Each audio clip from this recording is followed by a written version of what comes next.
नमस्कार, खबरों का पंचनामा में आप सभी का स्वागत है। आपके साथ मैं हूं खुशबू। हम लेकर आए हैं देश दुनिया की 5 बड़ी खबरें, जिस पर चर्चा के लिए हमारे साथ कैपिटल टीवी के editor in chief doctor Manish Kumar मौजूद है। डॉक्टर साहब, बहुत बहुत स्वागत है। धन्यवाद। सबसे पहले हेडलाइंस। दिल्ली में काली पट्टी बांधकर चुनाव आयोग से मिले टीएमसी नेता, कहा ईसी को लेनी होगी ममता पर हमले की जिम्मेदारी। अखिलेश यादव ने कार्यकर्ताओं से करवाई पत्रकारों की पिटाई, प्रेस कॉन्फ्रेंस में तीखे सवाल पूछने पर किया बवाल। तिहाड़ जेल से रची गई अंबानी के खिलाफ साजिश, जेल से मोबाइल बरामद, इंडियन मुजाहिदीन के आतंकी से पूछताछ। क्वाड देशों के प्रमुखों की ऐतिहासिक बैठक, पीएम मोदी, सुगा, बाइडेन और मॉरिसन तय करेंगे भावी एजेंडा, चीन के खिलाफ बनाएंगे रणनीति। और भारत में फिर बढ़ा कोरोना का खतरा, महाराष्ट्र के नागपुर में लगा लॉकडाउन, पंजाब समेत कई राज्यों में अलर्ट जारी।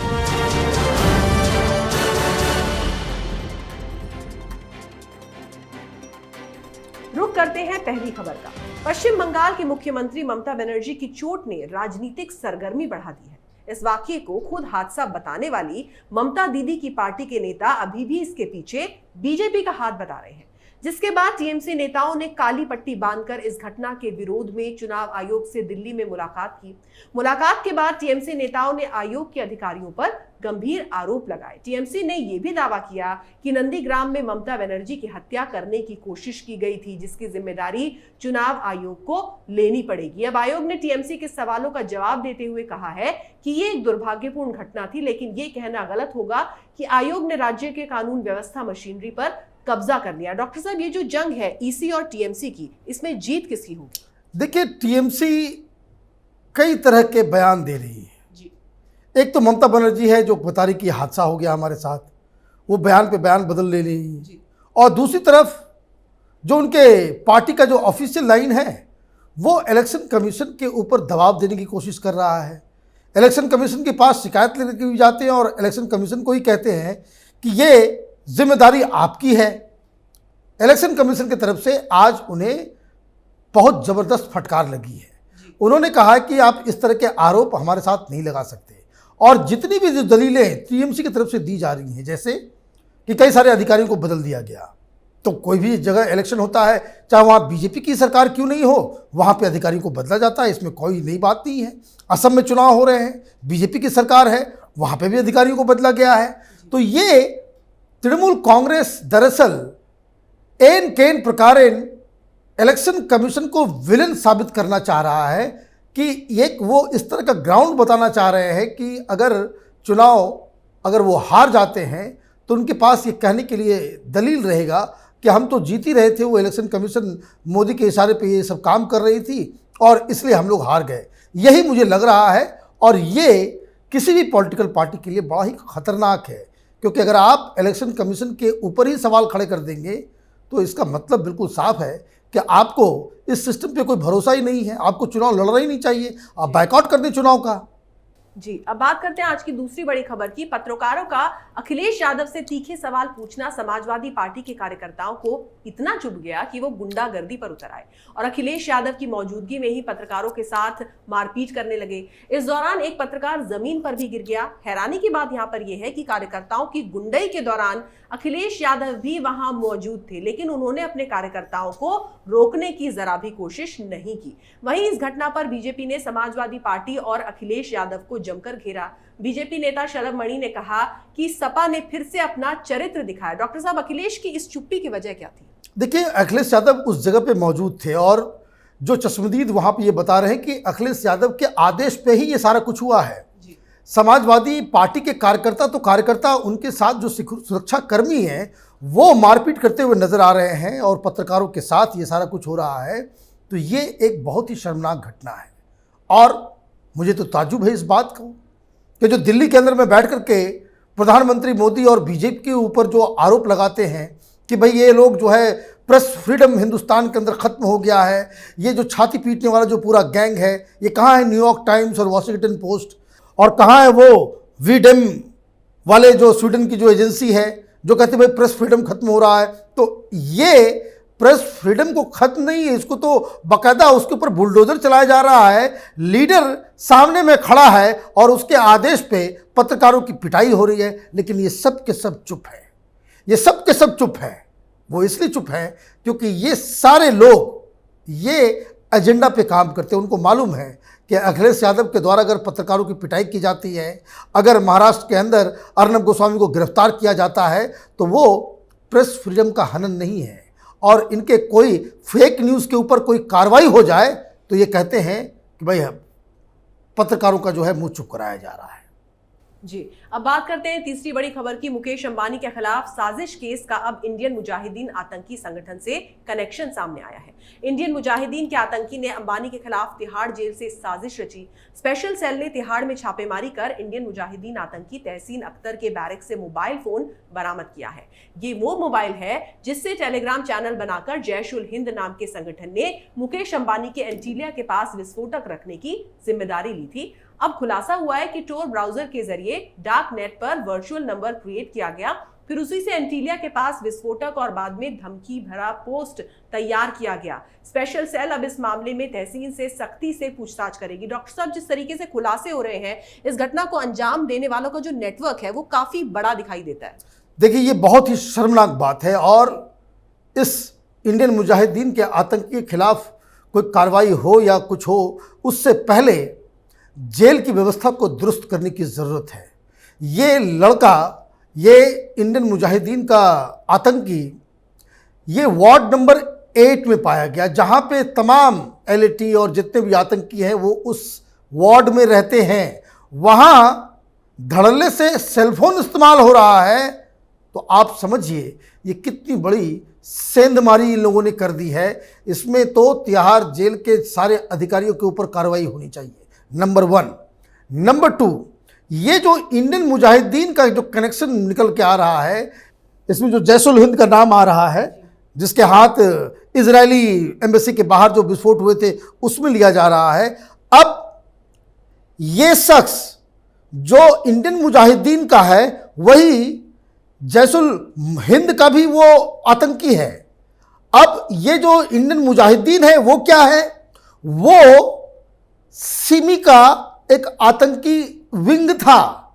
सिमी जिसे बैन कर दिया गया था, वो सिमी जो अब नाम बदल करके PFI के नाम से ऑपरेट कर रहा है, और इंडियन मुजाहिदीन ये जैश उल हिंद के नाम से ऑपरेट कर रहा है। ये कनेक्शन साफ साफ नजर आ रहा है। और ये लोग कौन हैं? ये लोग वही लोग हैं आर्टिकल 370 का विरोध करने वाले, शाहीन बाग कराने वाले।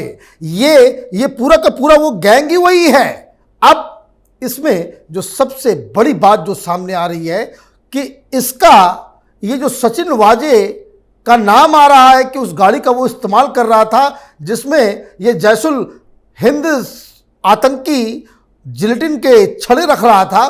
तो ये तो एक बहुत बड़ा नेक्सस नज़र आ रहा है कि महाराष्ट्र में भी पुलिस वालों का इसमें कुछ संलग्न नज़र आ रहा है, और दिल्ली के अंदर में भी, तिहाड़ जेल के अंदर में भी उसको सेल फोन प्रोवाइड किया जा रहा है बिना पुलिस अधिकारी के, बिना जेल के अथॉरिटीज़ के सहमति के। सेल फोन किसी भी कैदी, वो भी इस तरह के हाई प्रोफाइल वार्ड में सेल फोन जा ही नहीं सकता। इन सब के खिलाफ कार्रवाई होनी चाहिए। अगर कार्रवाई नहीं होती है तो इसका मतलब ये समझिए कि इस देश के अंदर में सुरक्षा को लेकर के कोई भी सीरियस नहीं है। जी, अब बात करते हैं आज की चौथी बड़ी खबर की। क्वाड देश यानी कि जापान, ऑस्ट्रेलिया, अमेरिका और भारत के प्रमुखों की ऐतिहासिक बैठक होने वाली है। इस बैठक में सभी देशों के नेता हिंद प्रशांत क्षेत्र में सहयोग बढ़ाने पर विचार विमर्श करेंगे और महामारी से प्रभावी तरीके से निपटने के लिए कोविड-19 के टीके की आपूर्ति को लेकर पहल पर ध्यान केंद्रित करेंगे। प्रधानमंत्री नरेंद्र मोदी 4 देशों के संगठन क्वाड के पहले सम्मेलन में हिस्सा लेंगे। ये बैठक वर्चुअल होगी। अमेरिका के राष्ट्रपति जो बाइडेन, ऑस्ट्रेलिया के प्रधानमंत्री स्कॉट मॉरिसन और जापान के प्रधानमंत्री योशिहिदे सुगा भी इस बैठक का हिस्सा रहेंगे। खास बात यह है कि प्रधानमंत्री नरेंद्र मोदी की अमेरिकी राष्ट्रपति जो बाइडेन के साथ किसी संगठन के दौरान होने वाली पहली बैठक होगी। डॉक्टर साहब, किन किन मायनों में ये बैठक ऐतिहासिक है? देखिए, ये एक ऐसा डेवलपमेंट है जिसमें आप कह सकते हैं कि हिंदुस्तान की विदेश नीति अपने चरम पे पहुंच गई है। ये ठीक वैसा ही कुछ हो रहा है जो सेकेंड वर्ल्ड वॉर के बाद हुआ था।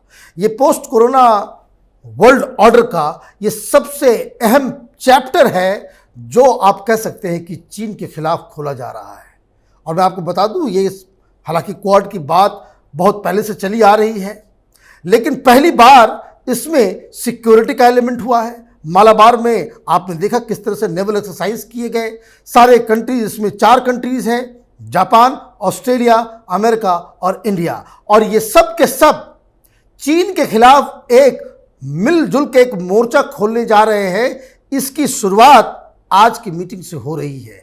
अब इसमें उसके मेन मुद्दे क्या क्या हैं, तो जो वो सारे मुद्दे हैं जिससे चीन को सबसे ज़्यादा बेचैनी हो रही है, और इसलिए जैसे ही इसकी घोषणा हुई है, आज मैं देख रहा था ग्लोबल टाइम्स जो चाइनीज़ गवर्नमेंट का मुखपत्र है, उसमें यह कहा जा रहा है कि हिंदुस्तान क्वाड के साथ मिल जाने की वजह से वो अपनी उंगलियों को जला रहा है। मतलब इस बैठक से पीड़ा चीन को होने लगी है, इसका भी संकेत आने लगा है। लेकिन जो बातचीत होनी है वो 3-4 मुद्दों पे होगी। एक कि इसका परमानेंट स्ट्रक्चर किस तरीके से हो, इसके सेक्रेटेरिएट कैसे बनाया जाए, इसको बाकायदा एक फॉर्मल रूप दिया जाएगा। दूसरा, कोरोना की लड़ाई में हिंदुस्तान किस तरीके से पूरी दुनिया में पहुंचाए, और ये चारों देश मिलके कोरोना मुक्त विश्व को किस तरह से करेंगे, उसके ऊपर स्ट्रेटजी बनाई जाएगी। इसमें भारत का बहुत अहम रोल होने वाला है, क्योंकि सबसे ज़्यादा वैक्सीन हिंदुस्तान में ही बनाए जाएंगे। तीसरा जो सबसे अहम मुद्दा है, वो मुद्दा ये है कि फ्री एशिया पैसिफिक के एजेंडे पे इसमें बातचीत होगी, जिसका सीधा सीधा मतलब है कि यहाँ साउथ चाइना सी और ईस्ट चाइना सी के बारे में बातचीत होगी। और यकीन मानिए, अगर इस मीटिंग में प्रधानमंत्री मोदी की तरफ से गलवान घाटी या ये जो लद्दाख के ऊपर चीन के साथ जो बॉर्डर पे जो प्रॉब्लम्स चल रहे हैं उसका वो जिक्र कर देते हैं, तो आप समझिए कि चीन के लिए कितनी बड़ी किरकिरी होने वाली है। जी, और अब बात 5वीं और आखिरी खबर की। भारत में कोविड-19 के मामले एक बार फिर से बढ़ते हुए दिखाई दे रहे हैं, जिसकी वजह से महाराष्ट्र में नागपुर में दोबारा लॉकडाउन लगाना पड़ा। वहीं पंजाब के कुछ इलाकों में नाइट कर्फ्यू लगाने की घोषणा की गई है। केंद्र और राज्य सरकारें दोनों ही स्थिति पर अपनी कड़ी निगाह रखे हुए हैं और लगातार रोकथाम के उपायों की समीक्षा भी की जा रही है। सबसे ज्यादा महाराष्ट्र में कोरोना बेकाबू होता नजर आ रहा है। ऐसे में लोगों में बिना वजह घरों से बाहर निकलने पर रोक लगाई जा रही है। डॉक्टर साहब, जिस तरीके से कोरोना के जो मामले हैं, कोरोना ने जिस तरीके से बैक गियर लिया है महाराष्ट्र के अंदर, क्या वो उसकी लापरवाही है?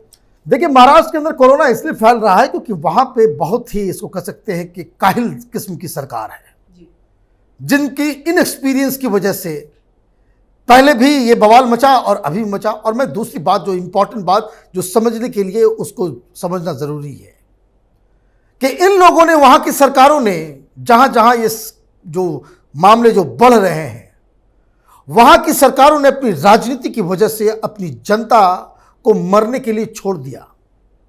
ये चीफ मिनिस्टर्स, ये पॉलिटिकल पार्टीज जिनकी सरकारें इन राज्यों में चल रही हैं, उन राज्यों ने सबसे पहले ये कहा था कि भाई हिंदुस्तान की बनी हुई जो मेड इन इंडिया जो वैक्सीन्स है वो कारगर नहीं है, अभी टेस्ट नहीं हुआ है। प्रधानमंत्री मोदी जल्दी कर दे रहे हैं। महाराष्ट्र, पंजाब का आपने नाम लिया, कैप्टन अमरिंदर है वहाँ पे, कांग्रेस की सरकार है, सबसे ज़्यादा बवाल वहीं पे मच रहा है। किसान आंदोलन के लिए वहाँ पे सारा कुछ आपने फ्री कर दिया है, ये पता नहीं कहाँ से लेकर के जा रहे हैं। और अगर कुछ नया स्ट्रेन डेवलप हो जाता है, विपत्ति ज़्यादा बड़ी हो जाती है, तो फिर ये किसको मुंह दिखाएंगे? ये मोदी विरोध के चक्कर में आप जनता को मरने के लिए छोड़ देंगे आप लोग। केरल का भी वही हाल है। जो आप डाटा निकालें, आप देखें कि वहां पे किन राज्यों में ये सारा कुछ हो रहा है। ये कोरोना जो वायरस है वो क्या विपक्षी पार्टियों की सरकारों को देख करके फैलता है?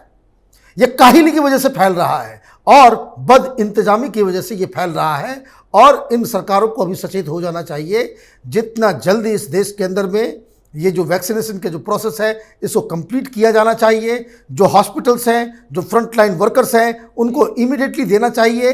और एक ही तरीका है, आपके पास तो कुछ बचा नहीं, कुछ करने का आपने कुछ सीखा नहीं, कैसे इसको कंट्रोल किया जाए वो आप जानते नहीं, तो जनता को परेशान करने के लिए आप लॉकडाउन लगाएंगे। उसके अलावा आपके पास कोई चारा नहीं है। जी, बहुत बहुत शुक्रिया मनीष जी इस तमाम जानकारी के लिए। धन्यवाद। तो जब भी कोई प्लेयर होता है वो चीटिंग करता है तो अक्सर अंपायर को गलत ठहरा देता है। इसी तरीके से पश्चिम बंगाल में भी तृणमूल कांग्रेस चुनाव आयोग को गलत साबित करने में लगी हुई है। और जहां तक की बात महाराष्ट्र के कोरोना मामलों की है तो शायद जो उद्धव ठाकरे हैं वो ज्यादा बिजी हो गए हैं देशद्रोहियों को बचाने में, इस वजह से कोरोना के जो मामले हैं उन पर काबू वो नहीं कर पा रहे हैं। अगर आपको हमारा वीडियो पसंद आया तो इसे लाइक करें, शेयर करें और कैपिटल टीवी को सब्सक्राइब करें। नमस्कार।